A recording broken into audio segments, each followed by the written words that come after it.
ಒಂದು ಕಡೆ ಅಮೆರಿಕ ಮತ್ತು ಇರಾನ್ ನಡುವೆ ಮಾತುಕತೆಗೆ ಕೌಂಟ್ ಡೌನ್ ಶುರುವಾಗಿದೆ. ಆ ಮಾತುಕತೆ ಆಗಬಹುದು, ಇದಾಗಬಹುದು, ಒಪ್ಪಂದಕ್ಕೆಲ್ಲವೂ ಕೂಡ ಓಕೆ ಆಗಬಹುದು ಎನ್ನುವಂಥ ಚರ್ಚೆಗಳೆಲ್ಲವೂ ಕೂಡ ಆಗ್ತಾ ಇರುತ್ತೆ. ಅಂತಿಮ ಮುದ್ರೆಯನ್ನ ಜೂನ್ 19ನೇ ತಾರೀಕಿಗೆ ಹಾಕ್ತಾರೆ ಎನ್ನುವಂಥದ್ದೊಂದು ಸುದ್ದಿ. ಈ ಸುದ್ದಿಯ ನಡುವೆ ಇರಾನ್ನ ಒಳಗಡೆ ಒಂದು ಆಕ್ರೋಶ ಭುಗಿಲೇಳ್ತಾ ಇದೆ. ಅದು ಯಾರ ವಿರುದ್ಧ? ಇರಾನ್ನ ವಿದೇಶಾಂಗ ಸಚಿವ ಅಬ್ಬಾಸ್ ಅರಾಗ್ಜಿಯ ವಿರುದ್ಧ. ಒಂದು ಕಡೆ ಅಬ್ಬಾಸ್ ಅರಾಗ್ಜಿ ಪಾಕಿಸ್ತಾನ, ಟರ್ಕಿ, ಅದಾದ ನಂತರ ರಷ್ಯಾ, ಮಧ್ಯಪ್ರಾಚ್ಯದ ಬೇರೆ ಬೇರೆ ನಾಯಕರುಗಳ ಜೊತೆಗೆ ಸಂಪರ್ಕವನ್ನ ಸಾಧಿಸುವ ಮುಖಾಂತರ ಅವರನ್ನ ವಿಶ್ವಾಸಕ್ಕೆ ತೆಗೆದುಕೊಳ್ಳುವ ಪ್ರಯತ್ನವನ್ನು ಮಾಡಿದ್ದಾರೆ. ಆ ಮುಖಾಂತರ ಅಮೆರಿಕಾದ ಜೊತೆಗೆ ಒಪ್ಪಂದವನ್ನು ಮಾಡಿಕೊಳ್ಳುವುದಕ್ಕೆ ಸನ್ನಿಹಿತದಲ್ಲಿದ್ದಾರೆ ಎನ್ನುವಂಥ ಸುದ್ದಿಗಳನ್ನು ಅನೇಕ ದಿನಗಳ ಹಿಂದೆ ನಾವೆಲ್ಲ ನೋಡಿದ್ವಿ. ಆದರೆ ಇದೀಗ ಅಬ್ಬಾಸ್ ಅರಾಗ್ಜಿ ಕಳೆದ ಕೆಲವು ದಿನಗಳ ನಂತರ ಅಮೆರಿಕಕ್ಕೆ ತಕ್ಕಂತೆ ಕುಳಿತಿದ್ದಾರೆ ಎನ್ನುವಂತಹ ವರದಿಗಳು ಇರಾನ್ನಿಂದ ಬರ್ತಾ ಇದೆ. ಅಬ್ಬಾಸ್ ಅರಾಗ್ಜಿ ಒಂದು ಕಡೆ ಹೇಳ್ತಾ ಇದ್ದಾರೆ, ಯಾವುದೇ ಕಾರಣಕ್ಕೂ ಕೂಡ ನಾವು ಮೃದು ಧೋರಣೆಯನ್ನು ತಾಳೋದಿಲ್ಲ, ಅಮೆರಿಕದ ಜೊತೆಗೆ ಕಠಿಣ ಷರತ್ತುಗಳಿರುತ್ತೆ. ಅದು ಪರಮಾಣು ಕಾರ್ಯಕ್ರಮ, ಯುರೇನಿಯಂ ವಿಚಾರ, ಹಾರ್ಮೋಜ್, ಆರ್ಥಿಕ ದಿಗ್ಬಂಧನ, ಈ ಎಲ್ಲದರ ಬಗ್ಗೆಯೂ ಕೂಡ ಕಠಿಣ ಮಾತುಕತೆ ಇರುತ್ತೆ. ಯಾವುದೇ ಕಾರಣಕ್ಕೂ ಮೃದು ಧೋರಣೆ ಇರಲ್ಲ ಅಂತ ಅಬ್ಬಾಸ್ ಅರಾಗ್ಜಿ ಹೇಳ್ತಾ ಇರೋದು. ಆದರೆ ಅಲ್ಲಿಯ ಒಂದು ಪಡೆ ಏನಿದೆಯಲ್ಲ, ಆ ಪಡೆ ಇದೀಗ ಅಬ್ಬಾಸ್ ಅರಾಗ್ಜಿಯ ವಿರುದ್ಧ ತಿರುಗಿ ಬಿದ್ದುಬಿಟ್ಟಿದ್ದಾರೆ, ಪ್ರತಿಭಟನೆ ಮಾಡ್ತಾ ಇದ್ದಾರೆ. ಏನಿದು ಪ್ರತಿಭಟನೆ, ಯಾವ ಕಾರಣಕ್ಕಾಗಿ, ಮತ್ತೊಂದು ಕಡೆ ಇರಾನ್ ವಿಧಿಸಿರುವಂತಹ ಷರತ್ತುಗಳೇನು, ಡೀಟೇಲ್ಸ್ ನೋಡ್ತಾ ಹೋಗೋಣ. ಇರಾನ್ ವಿಧಿಸಿದಂಥ 3 ಕಠಿಣ ಷರತ್ತುಗಳು ಏನೇನು? ಸಹಿ ಹಾಕುವ ಮುನ್ನ ಅಮೆರಿಕಾಗೆ ಕಾಜಿಮ್ ಗರಿಬಾಬಾದಿ ವಾರ್ನಿಂಗ್ ಕೊಟ್ಟಿದ್ದಾರೆ. ಯಾಕಂದ್ರೆ ಅಮೆರಿಕವನ್ನು ನಂಬುವ ಸ್ಥಿತಿಯಲ್ಲಿ ಇವತ್ತು ಇರಾನ್ ಇಲ್ಲ, ಅಪನಂಬಿಕೆ ದೇಶ ಅಂತ. ಸಂಪೂರ್ಣ ಮಿಲಿಟರಿ ಕಾರ್ಯಾಚರಣೆ ನಿಲ್ಲಿಸಬೇಕು, ಹಾರ್ಮುಜ್ ಜಲಸಂಧಿಯ ನೌಕಾ ದಿಗ್ಬಂಧನ ಪೂರ್ಣ ತೆರವಾಗಬೇಕು, ಮುಟ್ಟುಗೋಲು ಹಾಕಿಕೊಂಡಿರುವ ಇರಾನ್ ಆಸ್ತಿಗಳ ಬಿಡುಗಡೆ ಆಗಬೇಕು, ಅಮೆರಿಕವನ್ನ ನಾವು ಸಂಪೂರ್ಣವಾಗಿ ನಂಬೋದಿಲ್ಲ ಅಂತ ಆ ವ್ಯಕ್ತಿ ಕೊಟ್ಟಿರುವಂತಹ ಹೇಳಿಕೆ ಇದು. ಇರಾನ್ನ ಉಪ ವಿದೇಶಾಂಗ ಸಚಿವರು ಕಾಜಿಮ್ ಗರಿಬಾದಿ ಅವರು ಹೇಳ್ತಾರೆ, ಈ ಒಪ್ಪಂದ ಅಮೆರಿಕವನ್ನ ನಂಬುವುದರ ಮೇಲೆ ಆಧಾರಿತವಾಗಿಲ್ಲ. ಜಸ್ಟ್ ಇಮ್ಯಾಜಿನ್, ನೀವು ನಂಬಿಕೆಯ ಮೇಲೆ ಈ ಒಪ್ಪಂದ ಆಧಾರಿತವಾಗಿಲ್ಲ, ಅದರ ಬದಲಾಗಿ ಸಕ್ರಿಯ ಅಪನಂಬಿಕೆಯ ಮೇಲೆ ಬರೆಯಲಾಗಿದೆ. ಈ ಒಪ್ಪಂದ ಸಕ್ರಿಯ ಅಪನಂಬಿಕೆಯ ಮೇಲೆ ಇದೆ ಅಂತ ನಾವು ಅನೇಕ ಬಾರಿ ಉಲ್ಲೇಖ ಮಾಡಿದ್ದೀವಿ. ಯಾಕೆ ಅಮೆರಿಕವನ್ನು ಇರಾನ್ ಅವರು ನಂಬೋದಿಲ್ಲ ಅಂತ. 2026 ಸುಲೈಮಾನಿ ಹತ್ಯೆ, ಅದಾದ ನಂತರ 15ರಿಂದ 18ರವರೆಗೆ ಏಕಾಏಕಿಯಾಗಿ ಅಮೆರಿಕ ಹೊರಗಡೆ ಬಂದು ಬೇರೆ ಬೇರೆ ಕಾರಣಕ್ಕಾಗಿ ಆರ್ಥಿಕ ದಿಗ್ಬಂಧನವನ್ನು ವಿಧಿಸಿರೋದು, ಆ ಕಾರಣಕ್ಕಾಗಿ ಅಲ್ಲಿ ಆಕ್ರೋಶ ವ್ಯಕ್ತವಾಗಿದ್ದೆಲ್ಲವನ್ನು ನೋಡಿದ್ದೀವಿ. ಹೀಗಾಗಿ ಅವರು ಒಂದು ಅಪನಂಬಿಕೆ ದೇಶ ಅಂತ. ಇದೀಗ ಕೆಲವೊಂದಿಷ್ಟು ಕಂಡೀಷನ್ ಅನ್ನು ಅವರು ಹೇಳಿದ್ದಾರೆ. ಏನಂತ? ಅಮೆರಿಕದ ನಡೆಗಳಲ್ಲಿ ಹತ್ತಿರದಿಂದ ಇರಾನ್ ನಿಗಾ ವಹಿಸುತ್ತೆ, ಅಮೆರಿಕ ಏನು ಮಾಡುತ್ತೆ ಮುಂದಿನ 60 ದಿನಗಳಲ್ಲಿ ಎಲ್ಲವನ್ನು ಕೂಡ ನಾವು ನೋಡ್ತೀವಿ ಅಂತ ಹೇಳಿರೋದು.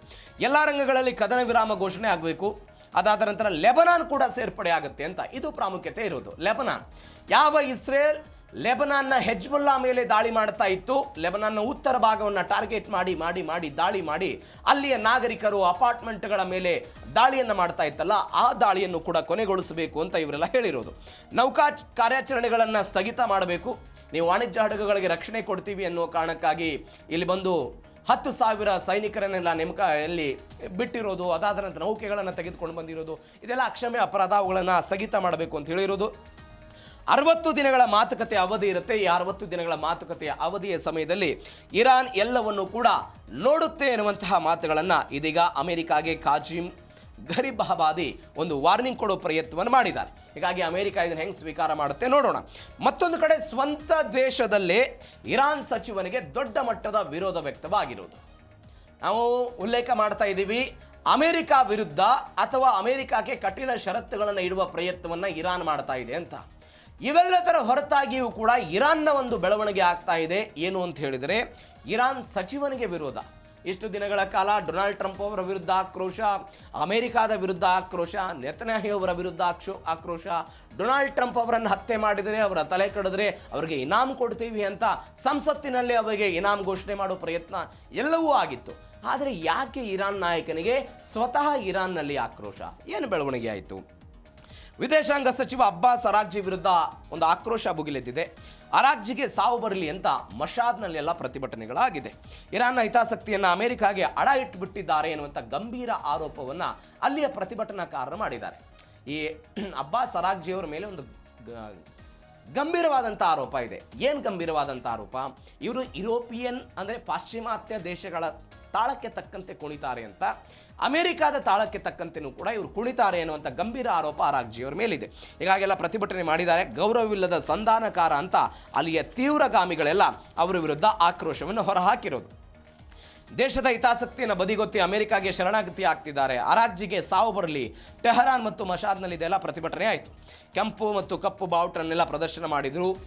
ಅಬ್ಬಾಸ್ ಅರಾಗ್ಜಿ ಒಬ್ಬ ದೇಶದ್ರೋಹಿ, ಅರಾಗ್ಜಿಗೆ ಧಿಕ್ಕಾರ ಇರಲಿ, ಆ ವ್ಯಕ್ತಿ ಆ ಸ್ಥಾನಕ್ಕೆ ರಾಜೀನಾಮೆ ಕೊಡಲಿ ಅನ್ನುವಂತಹ ಮಾತುಗಳನ್ನೆಲ್ಲ ಘೋಷಣೆ ಮಾಡಿದರು. ಹೆಚ್ಚಿನ ರಿಯಾಯಿತಿಯನ್ನು ಕೊಟ್ಟಿದ್ದಾರೆ. ಅಂದರೆ ಇರಾನ್ ಪರವಾಗಿ ಈ ವ್ಯಕ್ತಿ ಮಾತನಾಡಬೇಕಾಗಿತ್ತು, ಇರಾನ್ನ ಹಿತಾಸಕ್ತಿಗೆ ಬದ್ಧವಾಗಿ ಈ ವ್ಯಕ್ತಿ ಮಾತನಾಡಬೇಕಾಗಿತ್ತು. ಆದರೆ ಅನೇಕ ಹಿತಾಸಕ್ತಿಗಳನ್ನು ರಿಯಾಯಿತಿಯನ್ನು ಮಾಡಿಬಿಟ್ಟಿದ್ದಾರೆ ಅಂತ ಅವರು ಹೇಳ್ತಾ ಇರೋದು. ಎರಡನೇದ್ದು ಹಾರ್ಮುಜ್ ನಿಯಂತ್ರಣದ ಬಗ್ಗೆ. ಇತ್ತೀಚೆಗೆ ಅಬ್ಬಾಸ್ ಅರಾಗ್ಜಿ ಏನು ಮಾಡಿದ್ರು ಅಂತ ಹೇಳಿದ್ರೆ, ಒಂದು ಖಾಸಗಿ ಟಿವಿಯಲ್ಲಿ ಸಂದರ್ಶನವನ್ನು ಕೊಡ್ತಾ ಏನು ಹೇಳಿದ್ರು ಅಂದರೆ, ಹಾರ್ಮುಜ್ ಜಲಸಂಧಿ ಅಮೆರಿಕ ಮತ್ತು ಇರಾನ್ನ ನಡುವೆ ಒಪ್ಪಂದ ಆದ ನಂತರ ಫೆಬ್ರವರಿ 28ಕ್ಕಿಂತ ಮೊದಲೇನಿತ್ತಲ್ಲ ಆ ರೀತಿಯಾಗಿ ಇರೋದಿಲ್ಲ, ಬದಲಾಗಿರುತ್ತೆ ಎನ್ನುವಂಥ ವ್ಯವಸ್ಥೆಯನ್ನೆಲ್ಲ ಆ ಬಗ್ಗೆ ಹೇಳಿಕೆಯನ್ನು ಕೊಟ್ಟಿದ್ರು. ಹೀಗಾಗಿ ಒಪ್ಪಂದದ ನಂತರ ಮೊದಲಂತೆ ಇರೋದಿಲ್ಲ ಅನ್ನುವಂತಹ ಕಾರಣಕ್ಕಾಗಿಯೂ ಕೂಡ ಆಕ್ರೋಶ ವ್ಯಕ್ತವಾಗಿದೆ. ನಾಯಕರು ರಕ್ತವನ್ನು ಹರಿಸಿದ್ದಾರೆ ದೇಶಕ್ಕಾಗಿ. 4 ಜನ ನಾಯಕರು, ಉನ್ನತ ನಾಯಕರನ್ನು ನಾವು ಕಳೆದುಕೊಂಡಿದ್ದೀವಿ. ಆ ತ್ಯಾಗದ ರಕ್ತಕ್ಕೂ ಕೂಡ ಅರಾಗ್ಜಿ ಬೆಲೆ ಕೊಡ್ತಾ ಇಲ್ಲ ಎನ್ನುವಂತಹ ಸುದ್ದಿಗಳು ಇರಾನ್ನಿಂದ ಬರ್ತಾ ಇದೆ. ಹೀಗಾಗಿ ಪ್ರತಿಭಟನೆ. ನೀವು ಗಮನಿಸಿ, ಪದೇ ಪದೇ ಇದರ ಉಲ್ಲೇಖ ಯಾಕೆ ಅಂತ ಹೇಳಿದ್ರೆ, ಅಮೆರಿಕ ಮತ್ತು ಇರಾನ್ ನಡುವೆ ಆಗಿರುವಂಥ ದೊಡ್ಡ ಬೆಳವಣಿಗೆ ಆಗಿತ್ತದು. 2015ರಲ್ಲಿ ಅಮೆರಿಕ ಮತ್ತು ಇರಾನ್ ನಡುವೆ ಒಪ್ಪಂದ ಆಗಿತ್ತಲ್ಲ, ಅದರ ಮುತುವರ್ಜಿಯನ್ನು ಕೂಡ ಅಬ್ಬಾಸ್ ಅರಾಗ್ಜಿಯ ನೇತೃತ್ವವನ್ನು ವಹಿಸಿಕೊಂಡಿದ್ರು. ಅವರೇ ಬರಾಕ್ ಒಬಾಮಾ ಅವರ ಜೊತೆಗೆ ಅವರು ಮಾತುಕತೆಯನ್ನು ನಡೆಸಿ ಅವತ್ತು ಮಾತುಕತೆಗಳಾಗಿತ್ತು. ಅವತ್ತು ಇರಾನ್ನ ಸಂಸತ್ನಲ್ಲಿ ಒಂದು ಬೆಳವಣಿಗೆ ಆಗಿತ್ತು. ಇದು ನೀವು ಮಾಡ್ತಾ ಇರೋದು ಒಂದು ಅಕ್ಷಮ್ಯ ಅಪರಾಧ, ಅಮೆರಿಕವನ್ನು ನಂಬೋದಕ್ಕೆ ಸಾಧ್ಯ ಇಲ್ಲ, ನೀವು ಲಿಖಿತ ರೂಪದಲ್ಲಿ ದೃಢೀಕರಣವನ್ನು ತೆಗೆದುಕೊಳ್ಳಿ, ನಾಳೆ ಅಮೆರಿಕ ನಮ್ಮ ಮೇಲೆ ಆರ್ಥಿಕ ದಿಗ್ಬಂಧನಗಳನ್ನು ಹೇರೋದಿಲ್ಲ ಅನ್ನುವಂಥ ಒಂದು ಲಿಖಿತ ರೂಪದಲ್ಲಿ ತೆಗೆದುಕೊಳ್ಳಿ ಅಂತ ಅಲ್ಲಿ ಸಂಸತ್ ಹೇಳಿತ್ತು. ಅದಾದರ ಹೊರತಾಗಿಯೂ ಕೂಡ ಕೇವಲ ಮೌಖಿಕ ಆಧಾರದ ಮೇಲೆ ಮಾತುಕತೆಯನ್ನು ಮಾಡಿತ್ತು. ಅದಾದ ನಂತರ ಡೊನಾಲ್ಡ್ ಟ್ರಂಪ್ ಅವರು ಬಂದು ಹೊರಗಡೆ ಬಂದು ಆರ್ಥಿಕ ದಿಗ್ಬಂಧನ ಹೇರಿದ್ರೆ. ಹೀಗಾಗಿ ಒನ್ಸ್ ಅಗೇನ್ ಅರಾಗ್ಜಿ ಮೇಲೆ ಅಸಮಾಧಾನ ಇದೆ. ಮತ್ತೊಂದು ಕಡೆ ಇಸ್ರೇಲ್ನಲ್ಲಿ ನೆತನ್ಯಾಹು ವಿರುದ್ಧ ಆಕ್ರೋಶ, ಒಂದು ಕಡೆ ಇರಾನ್ನಲ್ಲಿ ಅರಾಗ್ಜಿ ವಿರುದ್ಧ ಆಕ್ರೋಶ, ಮತ್ತೊಂದು ಕಡೆ ಇಸ್ರೇಲ್ನಲ್ಲಿ ಬೆಂಜಮಿನ್ ನೆತನ್ಯಾಹು ವಿರುದ್ಧ ಆಕ್ರೋಶ. ಯಾವ ಕಾರಣಕ್ಕಾಗಿ? ಇದು ಇಸ್ರೇಲ್ ಪಾಲಿನ ಮಹಾವಿನಾಶ ಅಂತ ಮಾಜಿ ರಕ್ಷಣಾ ಸಚಿವ ಲೈಬರ್ಮನ್ ಎಲ್ಲ ಹೇಳಿಕೆ ಕೊಟ್ಟರು. ನೆತನ್ಯಾಹು ವಿದೇಶಾಂಗ ನೀತಿ ಸಂಪೂರ್ಣ ವಿಫಲ ಆಗಿದೆ ಅಂತ ವಿಪಕ್ಷ ನಾಯಕ ಲಾಫಿಡ್ ಹೇಳಿದ್ದಾರೆ. ಇರಾನ್ ಉಗ್ರರಿಗೆ ಆರ್ಥಿಕ ಬಲ ಸಿಗುತ್ತೆ ಎನ್ನುವಂತಹ ಭೀತಿಯಲ್ಲಿ ಇಸ್ರೇಲ್ನವರಿದ್ದಾರೆ. ನೀವು ಇಸ್ರೇಲ್ ಮಾಜಿ ರಕ್ಷಣಾ ಸಚಿವರು ಅವಿಗೋರ್ ಲೈಬರ್ಮನ್ ಅನ್ನುವಂತಹ ಒಬ್ಬ ವ್ಯಕ್ತಿ ವಿರೋಧವನ್ನು ವ್ಯಕ್ತಪಡಿಸಿದರು. ಏನಂತ? ಒಪ್ಪಂದದ ಬಗ್ಗೆ. ನೆತನ್ಯಾಹು ಒಬ್ಬ ಸೋತ ನಾಯಕ, ಇರಾನ್ ಪರಮಾಣು ಮತ್ತು ಮಿಲಿಟರಿ ಶಕ್ತಿಯನ್ನು ಮುಗಿಸುವ ಭರವಸೆ ಕೊಟ್ಟಿದ್ರು, ಇದೀಗ ಒಬ್ಬಂಟಿ ಆಗಿಬಿಟ್ಟಿದ್ದಾರೆ. ಅಮೆರಿಕಾದಂತಹ ಪರಮ ಮಿತ್ರ ದೇಶ ಇಸ್ರೇಲ್ನ ಭದ್ರತೆಯನ್ನು ಕಡೆಗಣಿಸಿ ಇರಾನ್ನೊಂದಿಗೆ ಒಪ್ಪಂದ ಮಾಡಿಕೊಳ್ತಾ ಇದೆ. ಇದು ಇಸ್ರೇಲ್ಗೆ ಉಂಟಾಗ್ತಾ ಇರುವಂತಹ ಒಂದು ರಾಜತಾಂತ್ರಿಕ ಹಿನ್ನಡೆ. ಜನಾಕ್ರೋಶ ಹೆಚ್ಚಾಗಿದೆ, ಹೀಗಾಗಿ ಚುನಾವಣೆ ಆಗಬೇಕು ಅಂತೆಲ್ಲ ಹೇಳ್ತಾ ಇರೋದು. ಅಂದರೆ ಅಕ್ಟೋಬರ್ 27ನೇ ತಾರೀಕಿಗೆ ಎಲೆಕ್ಷನ್ ಇದೆ, ಅದು ಈಗಲೇ ಆಗಿಬಿಡಲಿ ಅನ್ನುವಂತಹ ಮಾತುಗಳನ್ನು ಅವರು ಹೇಳಿದ್ದಾರೆ. ನೆತನ್ಯಾಹು ಅವರ ರಾಜಕೀಯ ಅಸ್ಮಿತೆ ಅನ್ನೋದೇನಿದೆಯಲ್ಲ, ಅವರ ಒಟ್ಟಾರೆ ರಾಜಕೀಯ ಅಸ್ಮಿತೆನೇ ಇರಾನ್ ವಿರುದ್ಧದ ರಾಜಕಾರಣ ಇದೆ. ಇರಾನ್ ವಿರುದ್ಧದ ರಾಜಕಾರಣ. ಬೆಂಜಮಿನ್ ನೆತನ್ಯಾಹು ಅಧಿಕಾರಕ್ಕೆ ಬರುವುದಕ್ಕಿಂತ ಮೊದಲು ಇಸ್ರೇಲ್ನ ಜನರಿಗೆ ಭರವಸೆಗಳನ್ನು ಕೊಟ್ಟಿದ್ರು.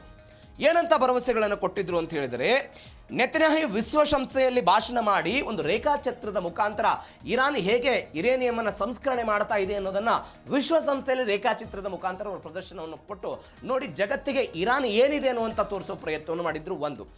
ಎರಡನೇ ಪ್ರಯತ್ನವನ್ನು 2018ರಲ್ಲಿ ಏನು ಮಾಡಿದ್ರು ಅಂತ ಹೇಳಿದರೆ, ಇದೇ ಇಸ್ರೇಲ್ನವರು ಮೊಸಾದ್ ಒಂದು ರಹಸ್ಯ ಕಾರ್ಯಾಚರಣೆಯನ್ನು ಮಾಡಿತ್ತು ಇರಾನ್ನ ಮೇಲೆ. ರಹಸ್ಯ ಕಾರ್ಯಾಚರಣೆಯನ್ನು ಮಾಡಿ ಪರಮಾಣು ವಿಚಾರಕ್ಕೆ ಸಂಬಂಧಪಟ್ಟಂತ ಎಲ್ಲ ದಾಖಲೆಗಳನ್ನು ಕಳುವು ಮಾಡಿಕೊಂಡು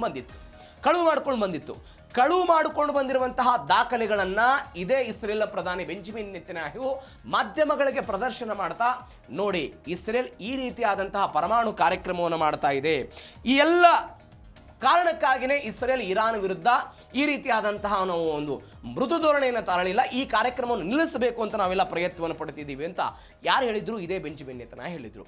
ಮುಂದುವರೆದ ಒಂದು ಹೇಳಿಕೆಯನ್ನು ಅವರು ಹೇಳಿಕೆ ಕೊಟ್ಟಿದ್ರು. ಪರಮಾಣು ಹಂತಕ್ಕೆ ತಲುಪಿದ್ರೂ ಕೂಡ ಇರಾನ್ ಒಂದು ವೇಳೆ ನಾಳೆ 90% ಯುರೇನಿಯಂ ಅನ್ನು ಪರಿಷ್ಕರಣೆ ಮಾಡಿ ಪರಮಾಣು ಬಾಂಬ್ಗಳನ್ನು ತಯಾರು ಮಾಡುವ ಹಂತಕ್ಕೆ ಏನಾದರೂ ಹೋದರೆ ಜಗತ್ತಿನ ಎಲ್ಲ ದೇಶಗಳು ಕೂಡ ಇಸ್ರೇಲನ್ನು ವಿರೋಧ ಮಾಡಲಿ, ಆದರೆ ನಾವು ಮಾತ್ರ ಒಬ್ಬಂಟಿಯಾಗಿ ಇರಾನ್ ವಿರುದ್ಧ ಹೋರಾಟ ಮಾಡ್ತೀವಿ ಅಂತ ಯಾರು ಹೇಳಿಕೆ ಕೊಟ್ಟಿದ್ರು? ಇದೇ ಬೆಂಜಮಿನ್ ನೆತನ್ಯಾಹು ಹೇಳಿಕೆ ಕೊಟ್ಟಿದ್ರು. ಇದೀಗ ಇಸ್ರೇಲ್ನಲ್ಲಿ ಏನಾಗ್ತಾ ಇದೆ? ಇಸ್ರೇಲ್ನ ಬೇರೆ ಬೇರೆ ನಾಯಕರು ಏನು ಹೇಳ್ತಾ ಇದ್ದಾರೆ?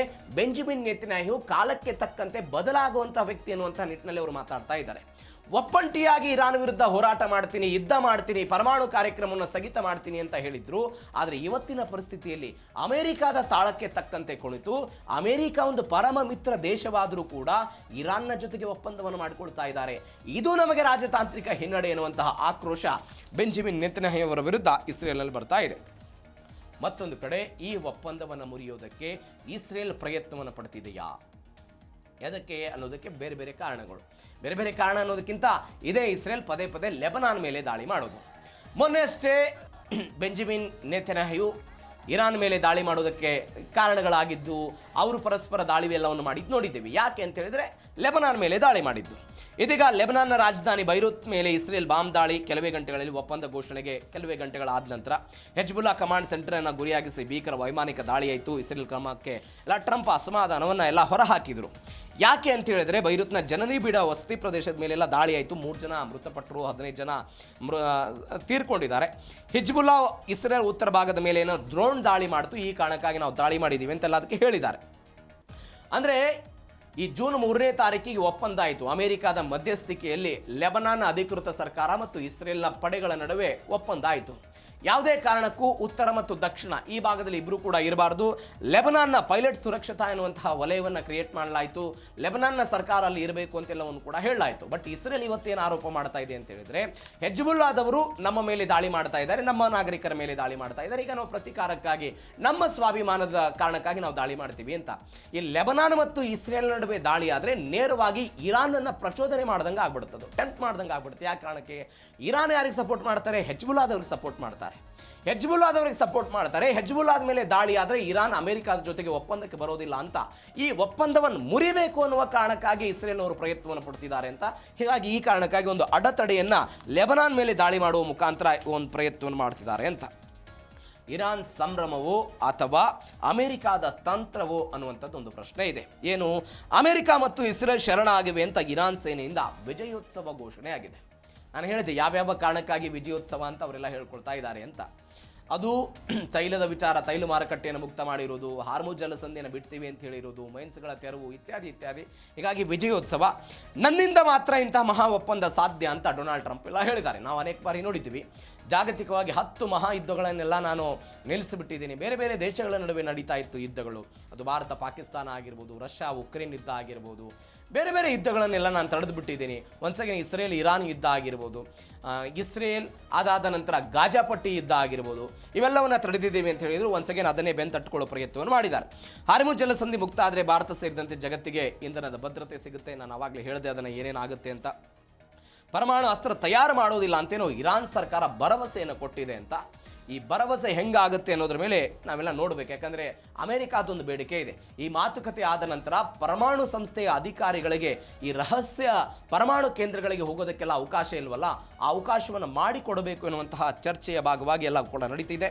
ಹೀಗಾಗಿ ಕದನ ವಿರಾಮ ಆಗುತ್ತೋ, ಶಾಶ್ವತ ಪರಿಹಾರ ಆಗುತ್ತೋ ಅನ್ನೋದು ಸದ್ಯಕ್ಕಿರುವಂತಹ ಒಂದು ಪ್ರಶ್ನೆ ಇದೆ.